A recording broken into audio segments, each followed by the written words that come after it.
Welcome back. It's Monday. I know it's been over a week since the last video. I was on vacation. Appreciate the patience from everyone there. We've got lots to talk about regarding the Giants. I'll be putting videos out probably every day this week as we kind of catch up on some of the news from last week, as well as talking about kind of what's going on in spring training, which it's nice to see that it's nice to see baseball again. It's the best time of the year, in my opinion. So it's great to, have actual games to talk about and not just, speculating on what the Giants are going to do and not going to do or anything like that.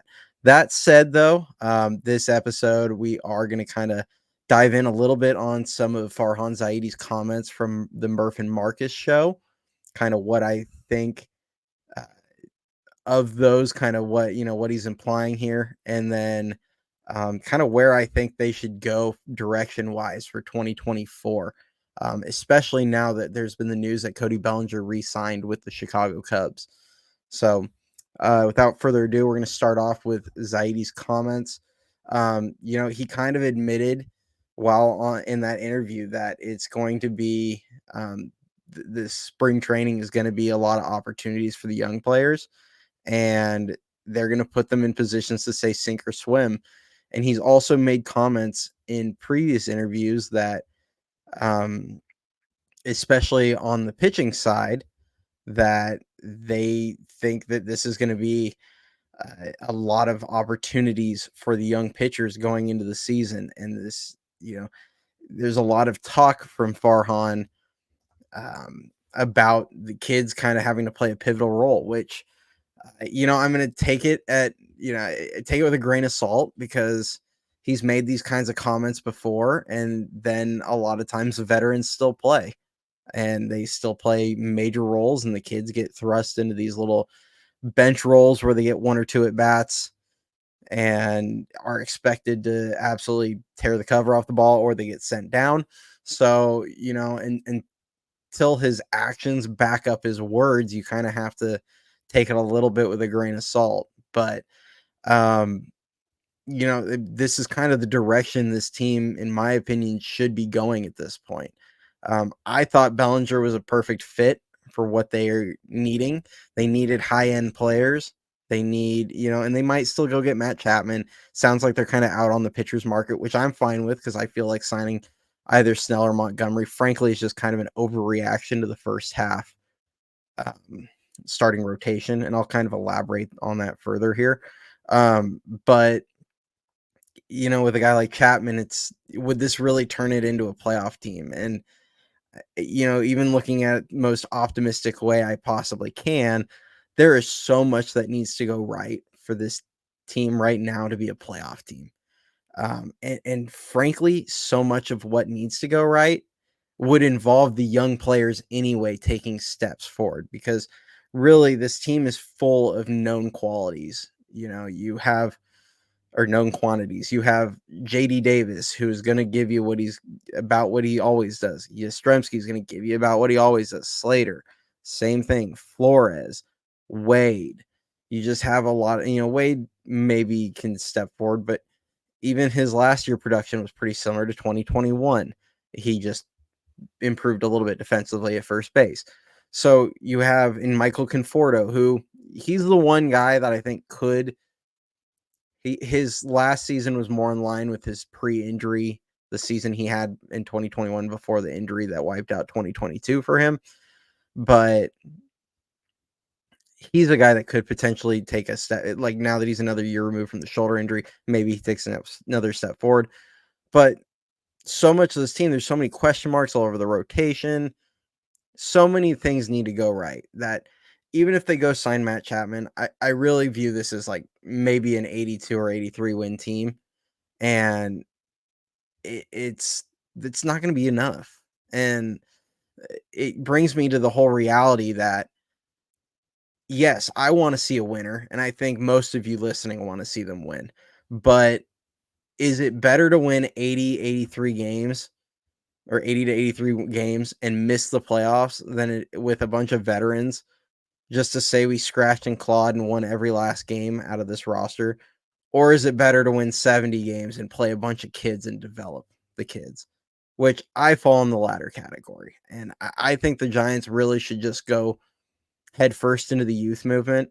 And, the best case scenario is you get the 1986, you got to love these kids Giants, or you go full 2012 Oakland A's where they won the division playing or starting 5 rookies in the rotation, or last season's Reds who went 83 and 79 playing young players all over their roster. They had Joey Votto and Jonathan India and basically a bunch of kids in the lineup every day.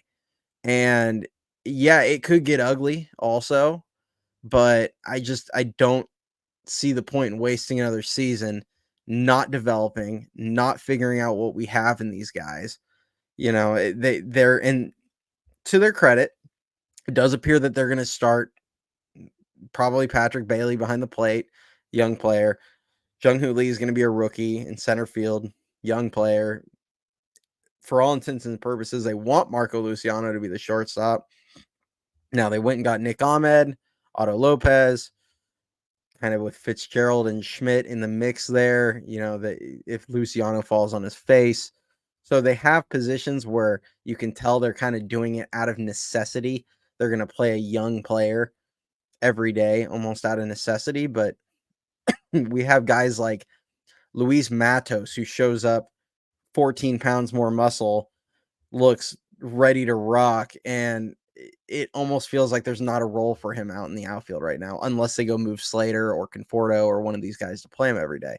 Or Elliot Ramos, who has all the tools in the world, but has only been getting, 80 plate appearances spread out over 5 call-ups. And yeah, he struggled, but how can we even consider that remotely an evaluation of him? Casey Schmidt struggled last season. Clearly he wasn't quite ready, but he made some adjustments. What benefit are we getting from playing JD Davis over Casey Schmidt other than, yeah, he's probably more reliable, but again, we're going to go another year without knowing what we have. And I mentioned I don't think Snell or Montgomery makes sense because it's kind of an overreaction to the first half rotation. And when I say that, it's because you look at the first half rotation right now and you have Webb and 4 question marks. But really, the second half, you should have Webb, Cobb, and Ray. I think, I'm confident in Harrison being good, but my opinion is I'm not huge on Wynn, but they have 4 or 5 guys with Hayden Birdsong, Mason Black, Carson Whisenhunt, Landon Raup, that are all pretty, really good starting pitching prospects.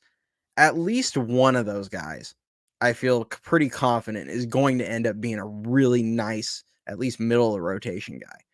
So, we go after Snell or Montgomery out of hopes of competing and trying to win in 2024. But beyond this season, I just don't see how signing them to a long year deal is going to end up aging well. Blake Snell can't throw strikes most of the time. He's got like a horrible walk rate. The second his stuff slips even slightly, that fastball dips from 98 down to 95, 96. That dude's going to get lit up. And it is not going to age well. That contract will not age well at all. Now, if you can get him on a 1-year, prove it deal, kind of like what Cody Bellinger signed, 2 or 3 year deal with opt outs, or the Carlos Rodon deal, where maybe he comes in, pitches 1 more year, does his thing, and then opts out, then yeah, by all means, go get him. That makes sense. But giving him 7 years or more, I mean, I saw a rumor from Jason Stark that Jordan Montgomery wants more years and money than Aaron Nola got. And Aaron Nola got what, 7 for 172? I mean, that's insane. That is just, there is no reason the Giants should be going out and handing out a deal like that just out of hopes to not fall apart in the first half in 2024. Because that's just going to put you behind the 8 ball in a year or two when this team is hopefully trying to compete. And that's where I've been against signing Matt Chapman. But, maybe they can get him on a 3-year deal. That might make sense if they can get him on a 3-year deal. but yeah, I wouldn't give him 5+ like he's asking. So yeah, my opinion, Giants should just embrace the youth movement for a season. Yeah, it might be a little rough to watch, but watching a roster with, watching Casey Schmidt play, Matos, Ramos, Lee, we'll still have Tyro out there, have Bailey, Luciano, and then you can just put Flores or Wade over at first base. And yeah, there's a lot of struggles in there. I mean, and I know it could get ugly, but you can also go into 2025 actually knowing what we have out of these guys. Casey Schmidt, for example. We play Casey Schmidt all season. You'll know, hopefully, by the end of the year if he's developing, if he's going the right direction, if he can be a player, if he can be a cornerstone player, or if he's just not any good. And if he's not any good, you go into 2025 offseason, and you have Ha-Seong Kim or Alex Bregman in free agency, and you pivot. Or maybe Luciano hits well, Schmidt struggles, and they figure out Luciano needs to get moved off shortstop, and you move him over to third base. There are so many benefits to knowing what you have in these young players. Going out in the outfield, I feel Luis Matos is the one player of the position player group that I am the most confident being a good player. His approach last year, everything about the way he played last season gives me confidence. It's just that he needed strength. That's what it felt like to me. He swung at good pitches. His plate discipline's excellent. He always looked like he had a plan when he was up there. He just wasn't quite strong enough, and his body wasn't physical enough to, meet the demands there. And he showed up adding 14 pounds of muscle. I think he's going to be a really good player. But, him and Elliot Ramos, you can play both those guys all season. Ramos has as much tools as anybody. He had probably the most impressive swing of any Giant last season, hitting a double off the right center field wall, top of the right center field wall off of Aroldis Chapman in almost a walk-off home run, ended up being a double. But, you get a guy like that has all the tools in the world. What happens if you just dump him because you never gave him a chance and he goes and turns into Adolis Garcia, who people forget started his career with St. Louis before getting sent to, before ending up in Texas for a bag of balls and a dented fungo bat, basically. So you never know who's going to end up being a really good player, but you got to find out at some point. You have to stop kicking the can down the road and then never figuring out what you have. And then all of a sudden we end up with just a bunch of expensive old, 32-year-olds, and there's no future on this team. So we'll see. I mean, I know it's a little bit of a extreme view that I have on this, but I'm so tired of watching the mediocrity and the mid-level vets that are role players without the big time flagship carrier, cornerstone pieces to carry those guys and allow those guys to be role players, which they don't have and they're not going to get at this point. They failed to get cornerstone pieces. So because you've already failed to get the cornerstone pieces for this season, go ahead, roll the kids out there. Let them go through their lumps. So let me know what you guys all think. Like I said, I have a bunch of other stuff. I'm going to talk about Eldridge dropping the pitching. We're going to talk about, Farhan made some comments about being done, or the outfield is set and things like that. That we'll probably touch base on those. We're also going to talk about the actual games themselves and kind of how some of the players are doing down there. I have some thoughts. I know some are going to be less popular than others, but that's all good. That's all good. That's what that's part of the fun of this. As always, if you like the stuff, the content, like, subscribe to the channel. I appreciate the support. I got, a ton of you guys were subscribing while I was gone.